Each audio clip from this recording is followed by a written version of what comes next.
일곱 나팔 재앙의 구조가 앞에 봤던 일곱인 재앙의 구조와 똑같습니다. 여섯 번째 재앙이 있고 일곱 번째 인재앙 사이에 삽입 구간이 있었죠. 6장 17절에 누가 하나님의 진노 앞에 설 수 있겠냐라고 했죠. 그러니까 없단 말이에요. 그러면서 설명되기 7장에 14만 4천 하나님의 인친자가 설 수 있다라고 하는 마치 삽입구가 들어가듯이 그렇게 들어와 있죠. 우리 일곱 나팔 재앙도 마찬가지입니다.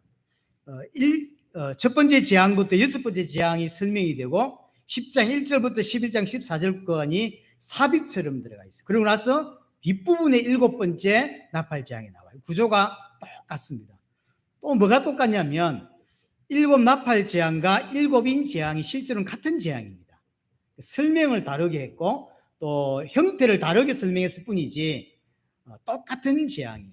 종말로부터 쉽게 말하면 교회 시대죠. 주의 성천으로부터 시작해서 주의 재림까지를 종말이라 그러고 그걸 교회 시대라 그러고 또 다른 말로는 천년왕국 시대라고 표현을 합니다. 그 천년왕국 시대에 임하게 되는 하나님의 심판, 이것을 반복적으로 설명해 주고 있습니다. 그러면서 지난주도 설명했지만 반복적으로 설명하면서 조금 더 강도를 강하게 설명합니다.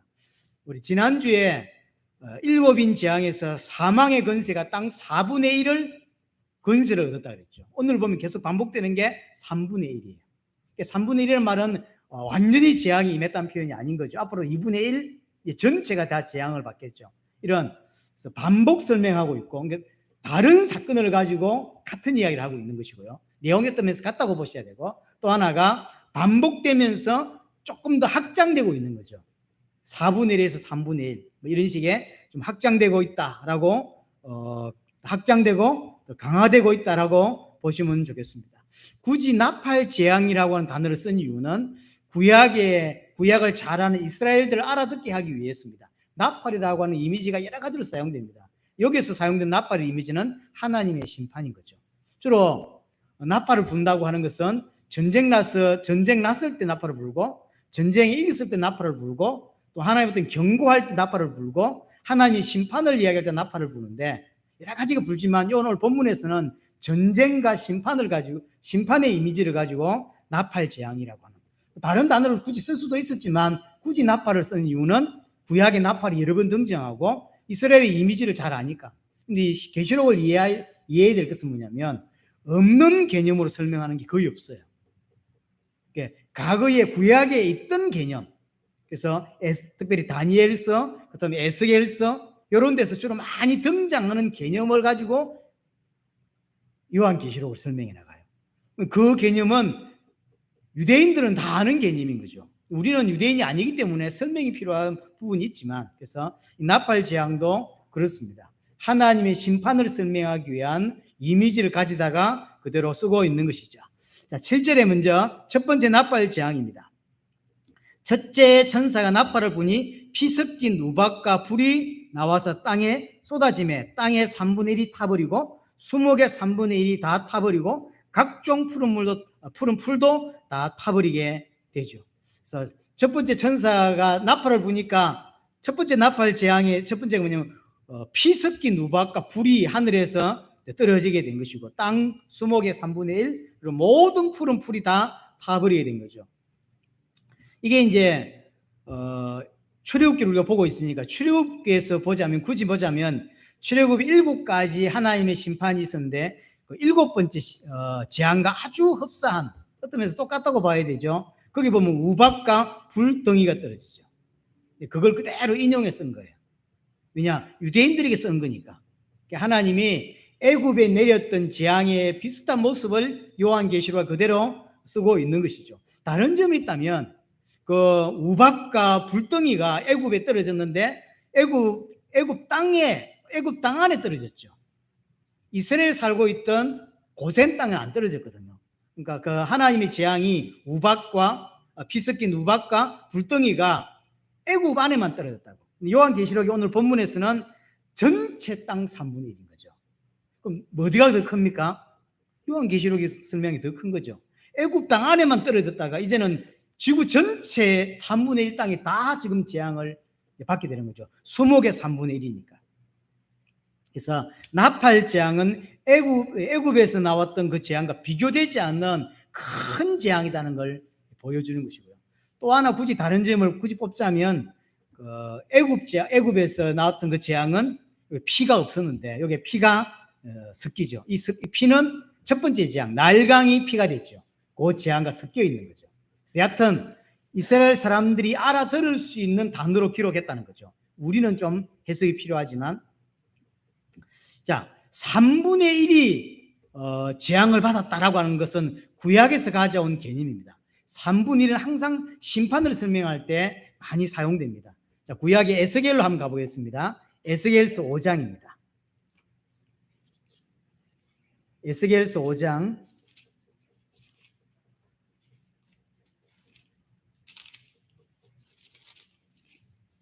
2절에 보시면 그 성읍을 에워싸는 날이 차거든 너는 트럭 3분의 1을 성읍 안에서 불사르고 3분의 1은 성읍 사방에서 칼로 치고 또 3분의 1은 바람이 흩어라 내가 그 뒤를 따라 칼을 뺄 것이다. 이제 하나님께서 심판하실 것에 대한 이야기인데 1절에는 저울이라는 단어가 나왔고 그 저울을 왜 다냐면 에레미야의 그 수염이든 머리카락이 털을 다 잘라가지고 이게 저울에 달아가지고 3등분한 거예요. 3등분해서 하나는 성 안에서 태우고 하나는 3분의 1은 성 안에 불로 사르고 3분의 1은 칼로 치고 3분의 1은 바람이 흩어라 이랬죠. 바람이 흩는다는 이야기는 포로로 잡혀간다는 이야기예요. 이제 이거 똑같은 구절이 12절입니다. 5장 12절 보세요. 12절이 뭐라고 되어 있냐면 이와 같이 내 노가 다한즉 그들을 향한 분이 풀려서 내 마음이 가라앉으리라. 내 분이 그들을 13절이고 12절 너희 가운데서 3분의 1은 전염병으로 죽으며 기근으로 멸망할 것이요 3분의 1은 너의 사방의 칼에 엎드러질 것이며 3분의 1은 내가 사방에 흩어버리고 또 그 뒤를 따라가며 칼을 뺄 것이다. 2절과 12절이 똑같은 구절인데 하나 다르죠. 처음에 나왔던 불로 태우는 3분의 1이 불로 탔는데 여기서는 불로 12절에서는 불이라고 설명 안 됐고 전염병과 기근이라고 되어 있죠. 그럼 불로 태운다는 이야기는 뭘 설명하는 거냐면 기근인 거예요. 기근 재앙을 불이라고 설명합니다. 이 계속 그래서 계시록 우리 이제 나팔 재앙 첫 번째, 두 번째, 세 번째는 계속 불이 나옵니다. 이 불은 전부 다 기근인 거예요.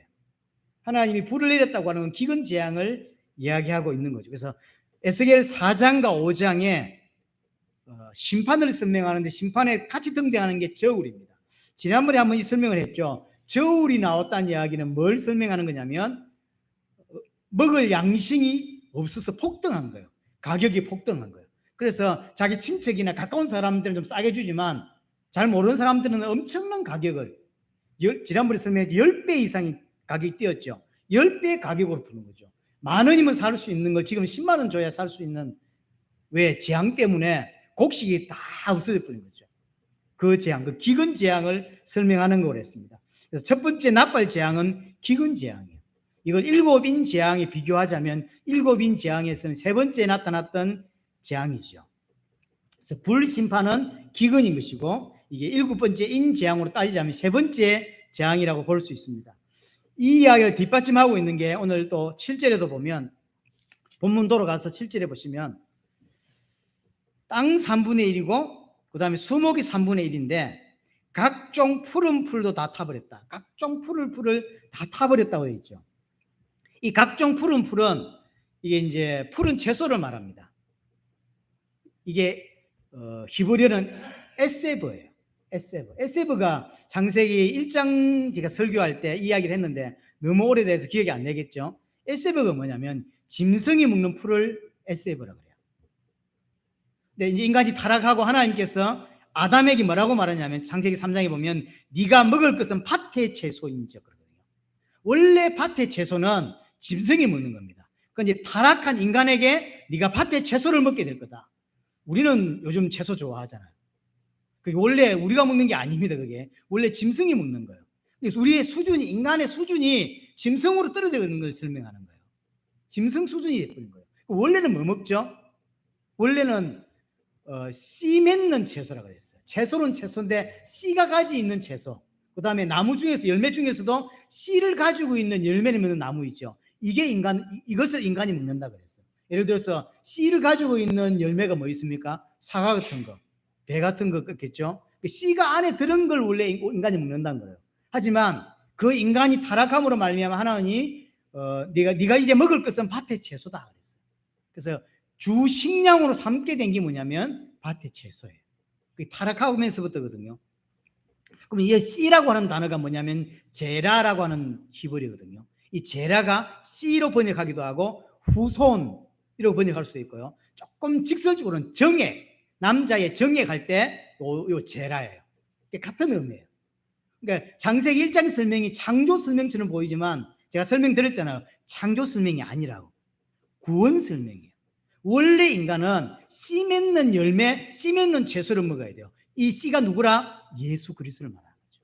그러니까 인간은 하나님의 형상으로 만들어진 인간은 씨 가진 열매 그리스도를 먹게 되어 있다는 거죠. 그리스도를 먹는 존재가 인간이에요.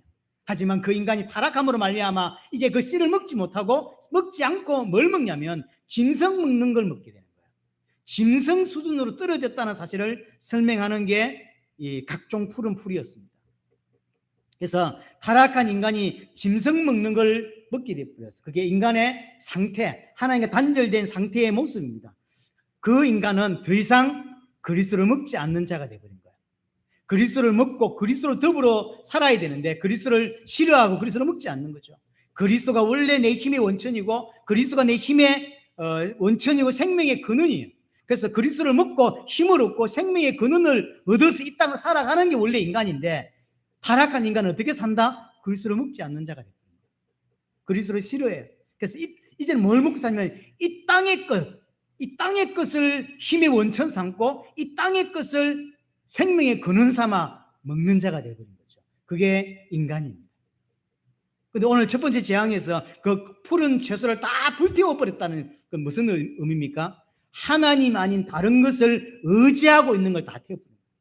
원래 우리 인간의 힘의 원천, 생명의 근원은 뭐였냐면 그리스도예요. 근데 그 그리스도를 타락한 인간은 안 먹어요. 싫어해요. 그래서 뭘 먹냐면 이 땅에 나오는 걸 먹고 산다고. 이 땅의 것을 의지한다고. 의지하고 있는 그걸 싹 불태워 버리는 거예요.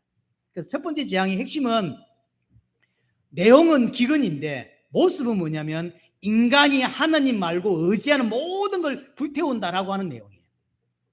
우리가 의지했던 모든 것들을 다 힘 삼고 근원 삼고 생명 삼았던 것들 하나님이 싹 다 불태워버리고 깨뜨리는 것. 그럼 이 재앙은 불신자가 받는 재앙입니까? 신자가 받는 재앙입니까? 둘 다죠. 왜냐? 불신자가 당연히 우상 숭배하는 것이고요. 하나님 필요 없고 다른 거 의지하잖아요. 돈 의지하고 자식 의지하고 여러 가지 딴 거 의지하고 하나님 말고 딴 거 의지하잖아요. 하지만 그럼 그것이 성도는 그렇지 않나요? 성도도 그런 거예요. 성도도 하나님 의지하고 살지만 실제로는 하나님 말고 다른 걸 자꾸 의지한다고.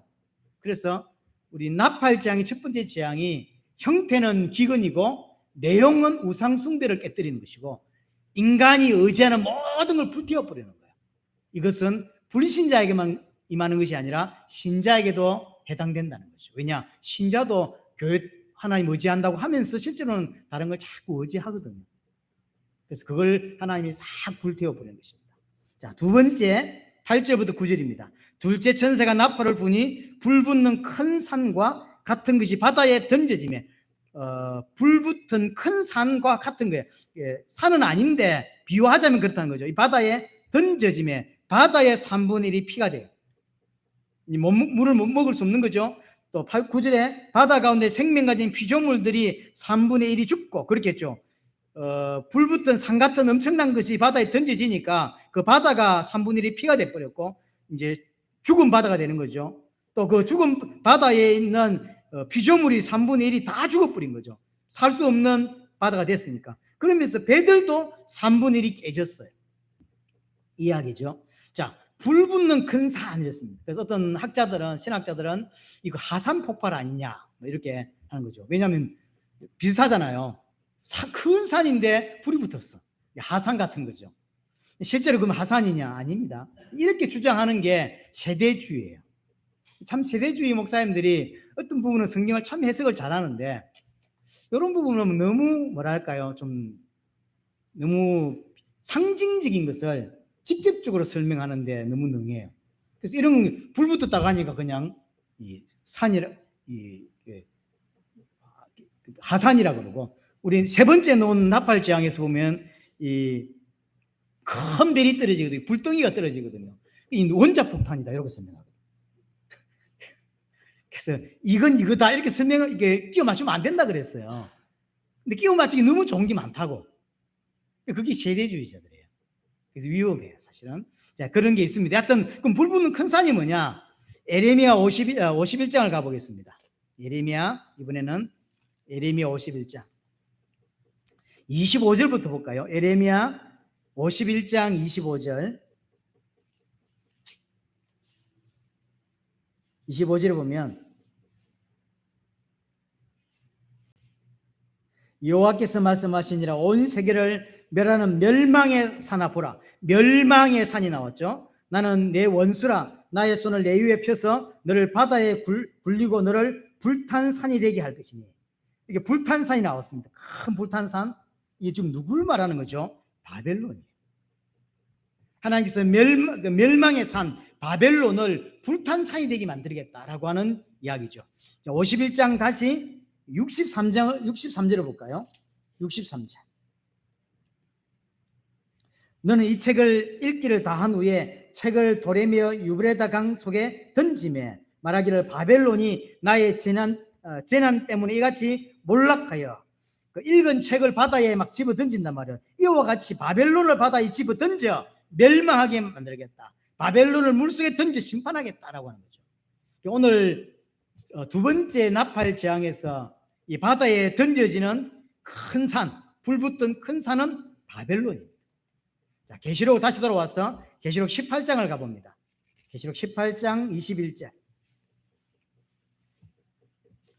계시록 18장 21절에 보면 이는 한 힘센 천사가 큰 맷돌 같은 돌을 들어 바다에 던져 이러죠. 여기는 큰 맷돌이라고 했습니다.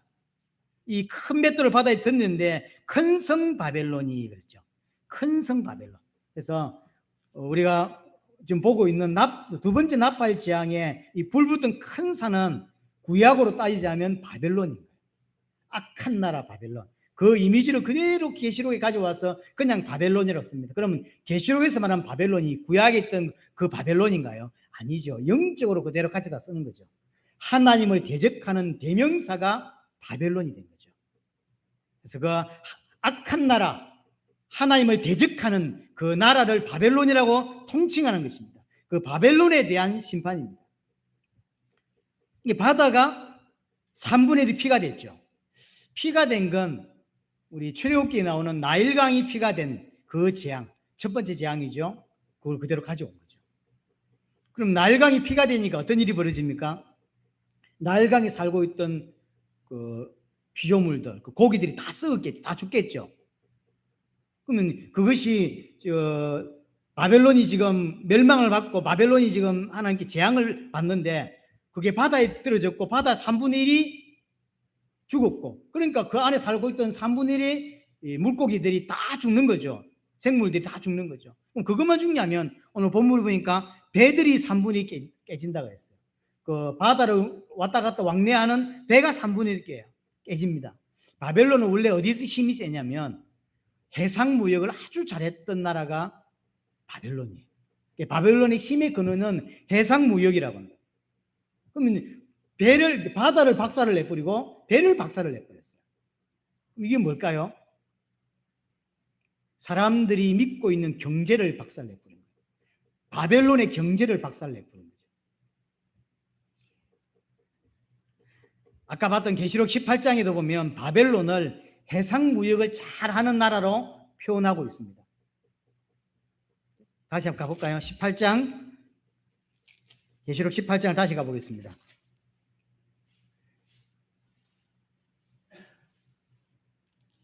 17절 보시면 그러한 부가 1시간에 망하도다. 모든 선장과 각처를 다니는 성객들과 선원들과 바다에서 일어난 자들이 멀리 서서 그가 불타는 연기를 보고 외쳐 이르되 이 큰 성과 같은 성이 어디 있느냐? 이 바벨론이 이 무역을 엄청 잘했는데 그게 17절에 1시간에 망한대요. 우리 지난주에 설명했나요? 하나님의 심판을 설명하는 1시간, 그걸 호라라고 했죠. 요 단어입니다. 그 성이 1시간에 망한다 그랬죠. 하나님이 바벨론을 멸망시키는 거죠. 자, 그럼 왜 심판합니까? 두 번째 나팔 재앙인데 이 재앙의 이유가 뭐죠? 하나님을 대신하고 있는 우상을 깨뜨리는 심판인 거죠. 그러면 오늘 나오는 4가지 재앙이 전부 다 반복되는 게 뭐냐면 우상에 대한 심판이라. 우상에 대한. 그래서 나팔 재앙에서 첫 번째 재앙에서부터 4번째 재앙까지 동일하게 나오는 게 우상에 대한 심판입니다. 그 우상에 대한 심판이고 실제로 사람들이 겪는 건 기근인 거예요. 기근을 이제 당하게 되는 거죠. 그런 면에서 오늘 첫 번째 나팔 재앙, 두 번째 나팔 재앙은 아주 비슷한 겁니다. 자, 세 번째 나팔 재앙입니다. 자, 10절. 셋째 천사가 나팔을 부니 횃불같이 타는 큰 별이 하늘에서 떨어져 강들의 3분의 1과 여러 물샘에 떨어집니다. 11절. 이 별 이름은 썬쑥이라. 물의 3분의 1이 썬쑥이 되면 그 물이 썬물이 되므로 많은 사람이 죽더라. 자, 횃불같이 타는 큰 별이, 큰 별이면 불덩이인 거죠. 불덩이처럼 생긴 큰 별이 하늘에서 떨어집니다. 그래서 이 강에 떨어지고 물에 떨어져요. 그러니까 그 물을 마시는 사람들이 다 죽는 거죠. 아까 설명했지만 이 불덩이 큰 별을 핵폭탄이다, 원자탄이다 이렇게 해석하는 사람들이 있습니다. 주로 세대주의 신학자들이. 아닙니다. 그 이야기를 하고 있는 게 아닙니다. 큰 이 불이라고 하는 기근이라고 그랬죠. 지금 어마어마하게 큰 불이 떨어졌는데 그 불이 떨어졌다는 이야기는 지금 엄청난 기근이 일어날 거다라는 이야기를 표현하고 있는 것이고요. 이 별의 이름은 썬쑥이고요. 그 별이 물에 떨어져서 그 물이 이제 별의 영향을 받았죠. 그 물도 썬쑥이라고 표현하고 있습니다. 이 구약에서 썬쑥은 뭐 설명할 때 나오는 거냐면 우상을 말할 때 썬쑥이 나와요. 자, 에레미야 다시 9장을 가보겠습니다. 이게 어떤 사람도 요한계시록을 읽으면 이게 어렵잖아. 이게 무슨 말이지라고 했지만 대부분의 개념이 전부 구약에 있는 개념이에요. 그래서 요한이라고 하는 사람이 요한계시록을 썼을 때 제자들과 유대인들은 그냥 어렵지 않게 읽는 내용인 거예요. 질문할 게 별로 없어요. 하지만 우리는 굉장히 어렵게 느껴진다고. 왜냐하면 구약을 잘 모르니까. 구약 개념을 그대로 가져다가 쓰고 있는 것입니다. 자, 에레미야 9장을 갑니다. 9장 14절 봅니다. 에레미야 9장 14절에 그 마음의 완악함을 따라 그 조상들이 자기에게 가르친 바알들을 따랐습니다. 우상숭배하고 있죠. 15절. 그러므로 만군의 여호와 이스라엘 하나님께서 이와 같이 말씀하시니라. 보라, 내가 그들 곧 이 백성에게 쑥을 먹이며 독한 물을 마시게 하고. 하나님이 심판을 쑥으로 설명하죠. 썬쑥. 별 이름이 썬쑥이고 그 별이 물에 떨어져서 그 물이 썬쑥이 되어버렸어요. 자, 에레미야 23장도 그렇습니다. 에레미야 23장을 가봅니다. 23장 15절입니다. 15절에 보면 그러므로 만군의 여호와께서 선지자에 대하여 이와 같이 말씀하시니라. 보라, 내가 그들에게 쑥을 먹이며 독한 물을 마시게 하리니. 하나님의 심판을 설명하는 건데 쑥을 먹이고 독한 물을 마시게 해서 다 심판하겠다라고 하는 이야기인 거죠. 이는 사악이 예루살렘 선지자들로부터 나와서 온 땅에 퍼짐이라. 자, 이게 하나님의 심판이에요. 심판을 썬쑥으로 설명을 하고 있습니다. 그래서 세 번째 나팔 재앙은 이것 또한 우상 숭배에 대한 심판인 거예요. 썬쑥. 이 썬쑥은 횃불 같은 큰 별이라고 이야기했습니다. 결국 이 썬쑥을 먹는다는 이야기는 하나님의 심판을 받는다는 거죠. 그럼 결과적으로 이스라엘이 스스로 자초했던 일인 거예요. 우상 숭배를 안 했으면 받지 않을 심판인데 우상 숭배를 함으로 말미암아 스스로 자초한 멸망이라고 볼 수 있는 거죠. 그래서 우상 숭배 때문에 썬쑥을 먹이고 그 독한 물을 마시게 된 것입니다. 근데 우상 숭배에 빠지게 된 가장 중요한 배경. 물론 스스로 우상 숭배에 빠졌어요. 하지만 그 역할을 한 인물이 나오는데 그게 오늘 15절에 나왔죠. 누구죠? 선지자예요. 그거 다시 보세요. 중반 이후에 보면 이는 그 독한 물을 마시고 썬쑥을 먹게 됐단 말이에요. 그걸 그렇게 그래서 심판을 받게 되는 이유가 뭐냐면 사악이 예루살렘 선지자들로부터 나왔어. 왜요? 선지자가 똑바로 메시지를 안 한 거죠. 물론 메시지를 똑바로 해도 회개하지 않는 사람은 회개하지 않아요. 하지만 지금 하나님이 뭐라고 말하냐면 대부분의 선지자들이 엉터리 메시지를 한단 말이에요. 하나님이 이사야나 에레미야나 에스겔, 호세아 이런 선지자를 보내서 회개하라고 이야기하는데 절대 안 듣죠. 안 들어요. 그래서 결국은 교회가 멸망을 받고 하나님이 심판을 받게 이르게 되는데 그게 가장 중요한 원인 중 하나가 선지자. 선지자가 똑바로 써서 올바른 메시지를 했었어야죠. 회개하지 않더라도 올바르게 메시지를 전했어야죠. 그런 의미에서 강단이 굉장히 중요한 거예요. 교회가 중요한 거예요. 그래서 일반 성도들은 아무 뭐가 뭔지 잘 모른 채 그냥 교회를 왔다 갔다 하는 사람들이 많다고.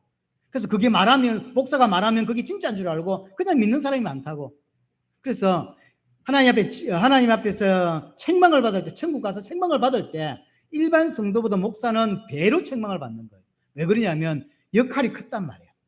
한 목사 때문에 얼마나 수많은 사람들이 지옥을 가고 잘못된 목사 한 사람 때문에 엉터리 신앙을 가지게 되고 잘못된 교회 때문에 그게 어마어마한 사람들이 몰려들면서 틀린 신앙을 가지게 된단 말이에요. 오늘 분명히 집어주는 거예요. 에레미야에서.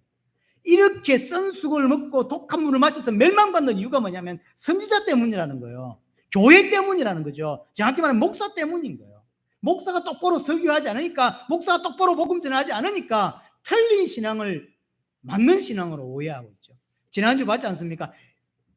예루살렘 성이요, 예루살렘 성이요 그랬잖아요. 여기 성전이 있는데 왜 망합니까라죠. 엉터리 신앙, 우상숭배를 하고 있는데 그게 우상숭배인 줄 모르고 그게 좋은 건 줄 알고.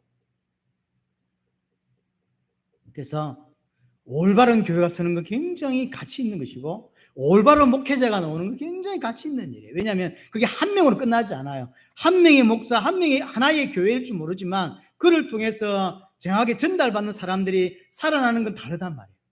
그래서 좋은 교회가 어떤 교회인지 잘 모르겠지만 올바른 메시지를 할 수 있는 목회자, 교회는 굉장히 소중합니다. 결국 틀린 신앙 때문에 이 사람들이 하나님께 어떤 재앙을 받죠? 심판을 받죠? 썬쑥을 마시고 썬물을 마시고 죽는 것이죠.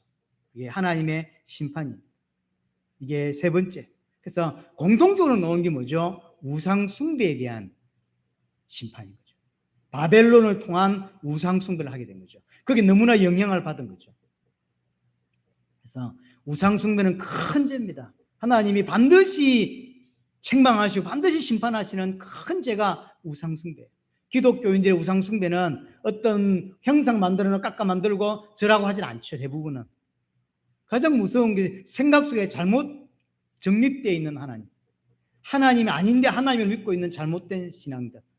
그래서 그게 사실 하나님 이름 부르면서 우상 숭배할 수 있다니까요. 그게 대표적인 유대인이지 않습니까? 유대인은 하나님을 믿습니다. 그것도 여호와 하나님을 믿습니다. 유대인은 그리스도를 믿습니다. 유대인은 성령도 믿습니다. 유대인은 성경도 믿습니다. 하지만 유대인이 믿었던 여호와 하나님이 제가 믿는 여호와 하나님 맞습니까? 아니라니까요. 오직 여호와 하나님은 예수를 그리스도를 믿을 때만 만날 수 있는 거예요. 근데 저 유대인은 예수님을 십자가에 죽여버렸죠. 똑같이 하나님 믿지만 예수를 통하지 않습니다. 그래서 예수를 통하지 않고 부르고 만나는 그 하나님은 하나님이 아니라니까요. 오직 성경에 나온 여호와 하나님은 예수님을 통해서만 만나고 예수님을 통해서만 교제할 수 있는 거예요. 근데 그들이 부르고 있는 여호와는 누구냐 말이에요. 그 귀신이라니까요. 그래서 이름이 같다고 같은 게 아닙니다. 그렇죠? 이름이 같다고 같은 게 아니에요. 제하고 똑같은 이름 가진 사람이 이 땅에 한두 명이 있습니까? 이름 같다고 같은 게 아니라니까요. 다 달라요. 자, 네 번째 재앙입니다. 12절이죠. 다시 본문 돌아가서. 자, 네 번째 재앙에는 불이 안 나왔습니다. 세 번째 재앙까지는 불이 나왔는데요. 네 번째 재앙은 불이 안 놉니다. 12절 넷째 천사가 나팔을 부니 해 3분의 1과 달 3분의 1과 별들의 3분의 1이 타격을 받아 그 3분의 1이 어두워지고 또 낮 3분의 1은 비춤이 없고 밤도 그러하더라. 해와 달과 별들이 어두워지는 타격을 받았다.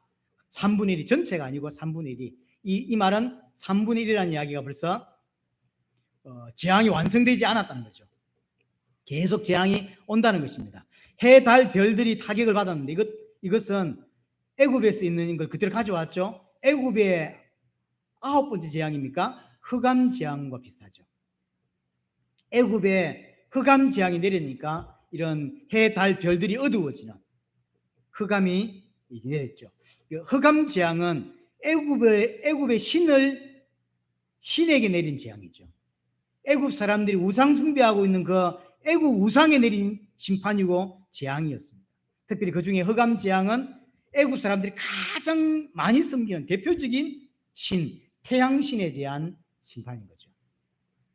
태양이 신으로 믿고 바알을 애굽의 그 왕을 그 태양신의 아들이라고 믿었는데 그 태양이 어두워져 버린 거예요. 신의 역할을 못한다면 하나님이 심판을 한 거죠. 근데 이런 태양이 어두워진다, 달이 어두워진다, 별들이 어두워진다는 이야기는 항상 뭐와 연결되냐면 종말론적인 심판과 항상 연결을 합니다. 예수님께서 마태복음 24장 29절에 보면 해가 어두워지며 달이 빛을 내지 아니하며 별들이 하늘에서 떨어지며 이게 이제 종말의 심판에 대한 설명이고요. 이사야 13장 10절에도 하늘의 별들이 그 빛을 내지 아니하며 해가 돋아도 어두우며 달이 빛을 비추지 못한다. 그래서 해와 달과 별들이 어두워진다고 하는 것은 마지막 때 종말에 대한 심판을 설명하는 것이고요. 또 하나 이 해, 달, 별들은 어디에 나오냐면 계시록 12장에 보면 용이 별 3분의 1을 땅에 던지는 장면이 나오죠. 해, 달, 별. 계시록 12장에 나오는 이야기. 이 해, 달, 별이 결국 뭐냐면 언약 공동체 안에 있던 천사거든요. 이 천사를 3분의 1을 끄집어서 땅에 던졌다. 쉽게 말하면 용 사단이 천사 3분의 1을 끌어당겨서 귀신으로 만들었다는 이야기를 하고 있는 거거든요. 그럼 이것이 상징적으로 이 사단이 천사를 끌어당겨서 속임수를 써서 천사 3분의 1이 귀신의 존재가 되고 사단을 따르는 존재가 되었다면 지금도 우리에게도 이게 적용이 됩니다. 왜 그러냐면 지금도 사단은 언약 공동체 안에 있는 자들을 자기 편으로 끌어들이려고 유혹하고 그렇게 하죠. 마치 천사를 끌어당겼듯이. 그래서 이 심판은 이 땅에 있는 심판의 이유가 뭐냐면 결국 우상 숭배인 거죠. 교회 안에도 이런 우상 숭배하는 자들이 많이 있다. 그래서 네 번째 나팔 재앙은 해와 달과 별들이 타격을 받고, 근데 이 해와 달과 별들은 계시록 12장에서 천사였는데 사단의 공격을 받아서 속임수를 받아서 땅에 떨어졌던 것을 설명하는 것이고, 이것이 우리에게는 결국 언약 공동체 안에도 이와 같이 분명히 언약 공동체 안에 있는 자였지만 사단의 속임수로 사단에게 속아서 우상 숭배에 동참하고 잘못된 신앙을 가진 자들이 반드시 교회 안에도 있다는 거죠. 그 우상 숭배하는 자들을 하나님이 심판하는 재앙이 네 번째 나팔 재앙인 것입니다. 자, 그래서 오늘 첫 번째부터 네 번째까지 나팔 재앙을 봤는데요. 특징 첫 번째가 뭐냐면 우상 숭배자들을 심판하는 재앙입니다. 모든 불신자, 신자에게도 포함됩니다. 왜냐하면 신자들도 우상 숭배하거든요. 하나님 믿는다고 하지만 자기 속에 사실 의지하는 게 따로 있어요. 안전하다 생각하고 하나님은 의지하지 않으면서 다른 걸 의지하는 게 있습니다. 그것을 하나님이 딱 깨뜨리는 것입니다. 그래서 우리 이번 나팔 재앙 첫 번째부터 내용까지는 특별히 교회 안에 있는 성도들이 잘 붙잡아야 될 메시지인 것입니다. 왜냐? 교회 안에 우상 숭배하고 있는 자들이 있다는 것이고 반드시 하나님이 교회 안에 우상 숭배하는 자들을 내가 심판하겠다라고 하는 이야기이기 때문에 우상을 끊어내지 않으면 하나님과 상관이 없다는 거죠. 자신을 부인하지 않고 자기 십자가를 지지 않는 자는 하나님의 나라와 상관이 없다라고 하는 것을 보여주는 것입니다. 그래서 오늘 첫 번째부터 네 번째 납발지향에서 좀 마음에 담아야 되는 게 뭐냐면 나는 무엇을 의지하며 이 땅을 살아가고 있는가 하는 거죠. 푸른 채소인가? 이 땅에 나는 것을 힘의 원천 삼고 이 땅의 것을 나의 생명의 근원으로 삼고 있는가? 나는 푸른 채소를 의지하는가? 아니면 하나님을 의지하는가? 그렇죠? 나의 힘의 원천은 어디입니까? 예수 그리스도입니까? 아니면 돈입니까? 아니면 이 땅의 어떤 것입니까? 하나님이 딴 건 3분의 1씩 하더니 푸른 채소는 싸그리 불태워 버렸어요. 우리가 힘의 근원 삼는 걸 하나님이 싸그리 불태워 버리는, 이는 불신자에게도 동일한 것이고 신자에게도. 그래서 이 땅을 마지막에 살아가는 천년왕국시에 살아가는 저와 여러분들에게 하나님께서 어떤 사람에는 아주 가난을 주시고요, 어떤 사람은 아주 다른 어떤 어려움을 주시기도 하고 그렇게 하죠. 그 이유는 뭐냐면 하나님 백성으로 만들어 가려는 거죠. 너는 그거 의지해야 될 자가 아니다. 너는 하늘나라에서 왕으로 내 아들로 살 자다. 그래서 이 땅에서 아들로서 준비되어야 되는 거죠.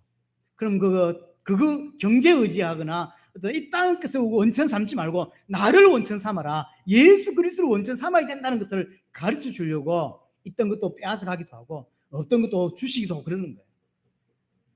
여러분이 계시록을 통해서 하나님께 전달하고자 하는 것들이 분명히 있습니다. 전달 정확히 받고 붙잡고 또 은혜 받게 되기를 원합니다.